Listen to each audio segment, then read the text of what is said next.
Day fear എന്ന് പറയുന്ന ഒരു പുസ്തകത്തിൽ നമ്മുടെ നിത്യജീവിതത്തിലെ ഭയങ്ങളെ കുറിച്ചിട്ടാണ് മസുമി വിശദമായിട്ട് പ്രതിപാദിക്കുന്നത്.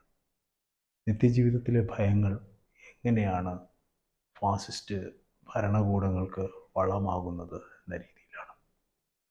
ആ ഒരർത്ഥത്തിൽ ദെലൂസും ഗുത്താരിയും തന്നെ അതിനെക്കുറിച്ച് വളരെ വിശദമായി തൗസൻഡ് പ്ലാറ്റ്യൂസിൽ പരാമർശിക്കുന്നുണ്ട്.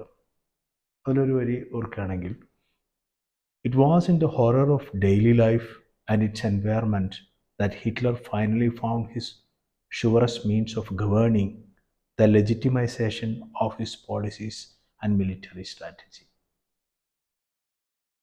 ഇവിടെ ദെലൂസും ഗത്താരിയും വിശദമാക്കുന്നത് ഫാസിസ്റ്റ് ഭരണകൂടങ്ങൾ എങ്ങനെയാണ് ഈ അരക്ഷിതാവസ്ഥയെയും യുദ്ധ സമാനമായ സ്ഥിതിയെയും നിലനിർത്തുന്നതിലൂടെ സ്വന്തം ജനതയെ എപ്പോഴും കാൽക്കീഴിലാക്കുന്നത് എന്നതിനെ കുറിച്ചിട്ടാണ് അന്വേഷിക്കുന്നത്.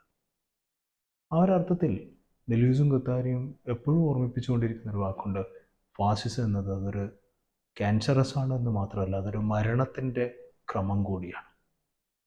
അതിനോട് ചേർത്ത് വായിക്കേണ്ടതാണ് ഹിറ്റ്ലറുടെ കുപ്രസിദ്ധമായ വാക്കുകൾ. യുദ്ധം ജയിക്കുന്നില്ലെങ്കിൽ ജനതയും കൊല്ലപ്പെടുന്നതാണ് നല്ലത് എന്ന് ഹിറ്റ്ലർ പറയുന്നു. ഇതൊരു ഫാസിസ്റ്റ് ചിന്താഗതിയാണ്.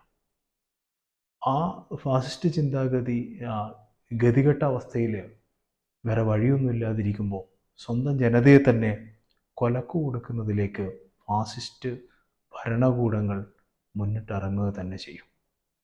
ഇവിടെ നമ്മൾ ശ്രദ്ധിക്കേണ്ടത് ഹൊറർ ഓഫ് ഡെയിലി ലൈഫ് എന്ന് പറയുന്ന ഒരു വാക്കാണ്. ഇന്ത്യയിലാണെങ്കിലും ജനങ്ങൾ നിരന്തരമായ ശത്രുതയും അതുപോലെ തന്നെ വിദ്വേഷവും വെറുപ്പും ഉണ്ടാക്കുന്നതിലൂടെ, ഈ പറയുന്ന അരക്ഷിതാവസ്ഥ ജനങ്ങളിൽ നിരന്തരമായി സൃഷ്ടിക്കുന്നതിലൂടെ, യുദ്ധസമാനമായ സാഹചര്യം ഉണ്ടാക്കുന്നതിലൂടെ, അപരത്തെ സൃഷ്ടിക്കുന്നതിലൂടെ ജനതയെ എപ്പോഴും ഒരുതരം അരക്ഷിതാവസ്ഥയിൽ നിർത്തിക്കൊണ്ട് ഭരിക്കുകയാണ് ഇവിടെയുള്ള സംഘപരിവാറും അതുപോലെ തന്നെ മോദി നേതൃത്വം നൽകുന്ന ഗവൺമെൻറ്റും കാലങ്ങളായി ചെയ്തുകൊണ്ടിരിക്കുന്നത്. എന്നാൽ ഇത്തരത്തിലുള്ള രാഷ്ട്രീയത്തെ പ്രതിരോധിക്കാൻ ഇടതുപക്ഷവും അതിൻ്റെ പ്രത്യയശാസ്ത്ര വിമർശനവും അപര്യാപ്തമാണ് എന്ന് പറയാതെ തരമില്ല.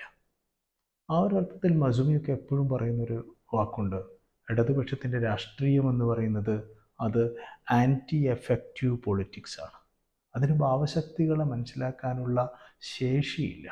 അത് വളരെ കൃത്യവും കണിശവും രാഷ്ട്രീയ ശരിയുടെയും ഒക്കെ വഴികൾ തേടി ഫാക്ട് ചെക്കുകളിലൂടെയും തുറന്നു കാണിക്കാൻ വേണ്ടി ശ്രമിക്കുകയും, ഈ തുറന്നു കാട്ടലുകൾ കൊണ്ടും ഫാക്ട് ചെക്കുകൾ കൊണ്ടും ഒന്നും നമുക്ക് ഫാസിസത്തെ കെട്ടുകെട്ടിക്കാനോ അതിനെതിരെ പടപൊരുതാനോ ഒന്നും കഴിയുമെന്ന് തോന്നുന്നില്ല.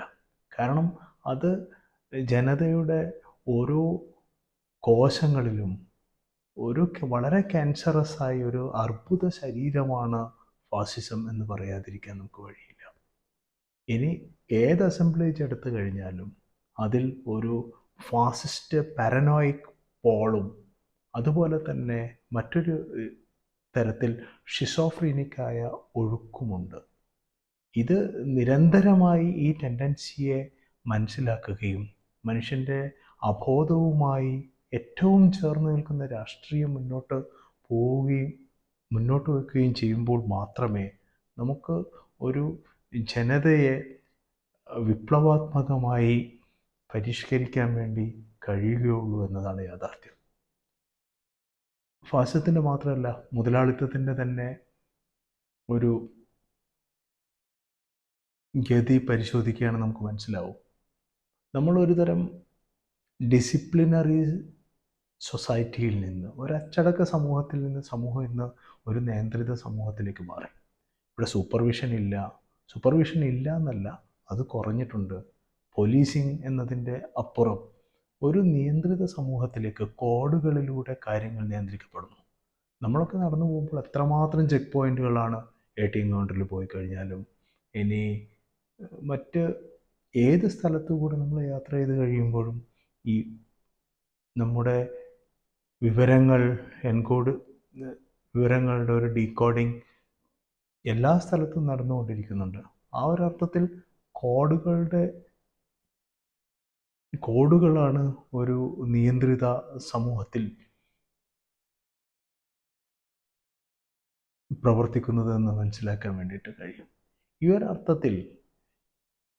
ഒരർത്ഥത്തിൽ നമുക്ക് പ്രത്യയശാസ്ത്ര വിമർശനം കൊണ്ടോ ആ രീതിയിൽ കാര്യങ്ങൾ വെളിവാക്കുന്നത് കൊണ്ടോ നമുക്ക് ഫാസിസ്റ്റ് ഭരണകൂടങ്ങളെ എതിരിടാൻ വേണ്ടി കഴിയും, രാഷ്ട്രീയമായി എതിരിടാൻ വേണ്ടി കഴിയും എന്ന് കരുതുന്നത് ഒരു മൗഢ്യം തന്നെ ആയിരിക്കും.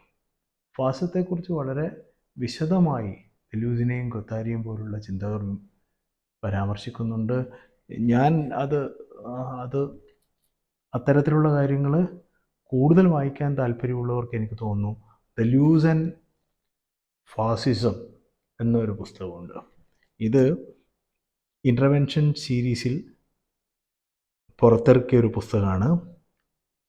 ബ്രാഡ് ഇവാൻസും ജൂലിയൻ റീഡും ചേർന്ന് എഡിറ്റ് ചെയ്ത പുസ്തകം. ഇതിൽ ബ്രാഡ് ഇവാൻസ് എഴുതിയിട്ടുണ്ട്, ജൂലിയൻ റീഡ്, എറിൻ മാനിങ്, ഇങ്ങനെ പലരും ഡെലൂസിയൻ ചിന്തയെയും ഫാസിസത്തെയും കുറിച്ചുള്ള വിശദമായ പഠനങ്ങൾ പല കോണ്ടെക്സ്റ്റിൽ നടത്തിയിരിക്കുന്ന ഒരു പുസ്തകമാണ് ഡെലൂസ് ആൻഡ് ഫാസിസം. അത് എനിക്ക് തോന്നുന്നു ഫാസിസത്തെക്കുറിച്ചുള്ള ആഴത്തിലുള്ള പഠനങ്ങൾ ഫാസിസ്റ്റ് വിരുദ്ധ രാഷ്ട്രീയമായിരുന്നു വരുന്നതിൽ വളരെ പ്രാധാന്യമുണ്ട്. പ്രത്യയശാസ്ത്ര വിമർശനത്തിൻ്റെ അപ്പുറം ഇത്തരത്തിലുള്ള പഠനങ്ങളിൽ കൂടി നമ്മുടെ ശ്രദ്ധ പതിയേണ്ട ആവശ്യകത ഉണ്ട് എന്ന്